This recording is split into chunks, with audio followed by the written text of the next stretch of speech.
അയോധ്യ രാമക്ഷേത്ര അഴിമതിയിൽ ബിജെപിക്കെതിരെ വിമർശനം ശക്തമാക്കി പ്രതിപക്ഷം. ജുഡീഷ്യൽ അന്വേഷണം അല്ലെങ്കിൽ പാർലമെന്ററി സംയുക്ത സമിതി അന്വേഷണം നടത്തണമെന്ന് ജോൺ ബ്രിട്ടാസ് എംപി ആവശ്യപ്പെട്ടു.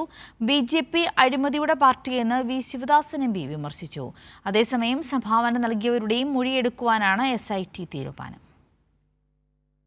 ക്ഷേത്രങ്ങളിലെ തട്ടിപ്പുകളിൽ ബിജെപിക്കെതിരെ വിമർശനം ശക്തമാകുമ്പോൾ സംഭാവനകൾ നൽകിയവരുടെ വിശദമായ മൊഴിയെടുക്കാനാണ് SIT നീക്കം.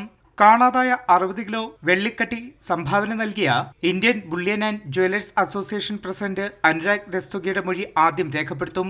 ഇദ്ദേഹത്തിന് പിന്നാലെ മുംബൈയിലെ വ്യവസായി അനിൽ വിശ്വകർമ്മയുടെയും മൊഴിയെടുക്കും.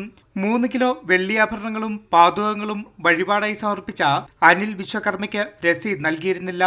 ബിജെപിക്കെതിരെ പ്രതിപക്ഷ പാർട്ടികളും വിമർശനം ശക്തമാക്കുന്നുണ്ട്.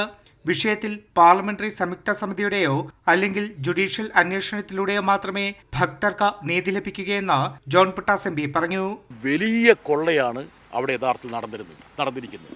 ഇതൊരു സംയുക്ത പാർലമെന്ററി സമിതിയെ വെച്ചിട്ടോ അല്ലെങ്കിൽ ഉന്നതമായ ഒരു ജുഡീഷ്യൽ അന്വേഷണത്തോട് കൂടി മാത്രമേ ഭക്തരോട് നീതി പുലർത്താൻ കഴിയുമെന്നാണ് ഞങ്ങളുടെ അഭിപ്രായം. ഇതോടൊപ്പം തന്നെ മറ്റ് തീർത്ഥാടന കേന്ദ്രങ്ങളിൽ നടക്കുന്ന കൊള്ളയെക്കുറിച്ചും അന്വേഷണം നടത്തണം. ബിജെപി അഴിമതിക്കാരുടെ പാർട്ടിയെന്നും അമ്പലങ്ങൾ മുഴുവൻ കൊള്ളയടിക്കുന്നുവെന്നും വി ശിവദാസൻ എംപി വിമർശിച്ചു. ബിജെപി അത് സംബന്ധിച്ച് വെക്കുന്ന കാഴ്ചപ്പാട് അവർക്ക് കൊള്ളയടിക്കാനുള്ള അന്തരീക്ഷം ഉണ്ടാക്കണം എന്നുള്ള ആഗ്രഹമായി ബന്ധപ്പെട്ടാണ്. ബിജെപി പറയുന്ന വിശ്വാസി എന്ന് പറഞ്ഞാൽ അത് RSSന്റെ കവാത്ത് സംഘത്തിലുള്ള ആളുകൾ മാത്രമാണ് അവരുടെ വിശ്വാസികൾ. അതേസമയം രാമക്ഷേത്ര തീർത്ഥ ട്രസ്റ്റിനെ സംരക്ഷിക്കുന്ന നിലപാടാണ് യോഗി സർക്കാർ കൈക്കൊള്ളുന്നത്.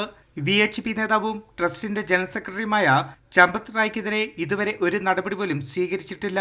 കൈരളി ന്യൂസ്, ദില്ലി.